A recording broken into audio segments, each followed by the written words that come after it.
सगळ्यात आधी तुम्हाला मकर संक्रांतीच्या हार्दिक शुभेच्छा. तर हा माझा इव्हनिंगचा व्लॉग आहे. मला चायची क्रेव्हिंग येत होती, पण मला आज काहीतरी दुसरंच ट्राय करायचं होतं. हा एक स्नॅक केल्यानंतरच्या प्लस भूक दोन्ही गायब होईल.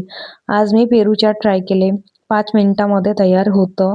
सर्व पेरू चाटचे म्हणजे पेरूचे तुकडे करायचे आधी. त्यामध्ये तिखट, थोडं मीठ, चाट मसाला आणि थोडं लिंबू थोडंसं म्हणजे त्यामध्ये ॲड करायचं. नंतर छान त्याला कोथिंबीर वगैरे टाकायचं. इथे मी कोथिंबीर हे दाखवलं नाहीये, पण मी कोथिंबीर टाकला. नंतर खाल्ला.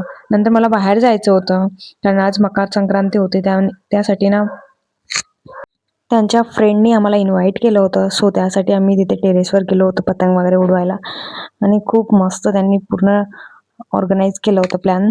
छान. पण आधीच आम्ही ना लेट झालो थोडं, कारण तर घरी पाहुणे होते आज. त्यांना सोडून दिलं. नंतर मग आम्हाला टाईम झाला. तर असो. नंतर मग आम्ही छान केलं, एन्जॉय केला. डान्स वगैरे डीजे वगैरे होता, डान्स केला छान. आणि इथे बघा, तुम्ही बघू शकता किती मस्त वाटत आहे. व्ह्यू छान झाला होता. मग आम्ही बिर्याणी खाल्ली. पार्सल आणलं होतं बिर्याणी, ते खाल्लं. कसा वाटला माझा डे?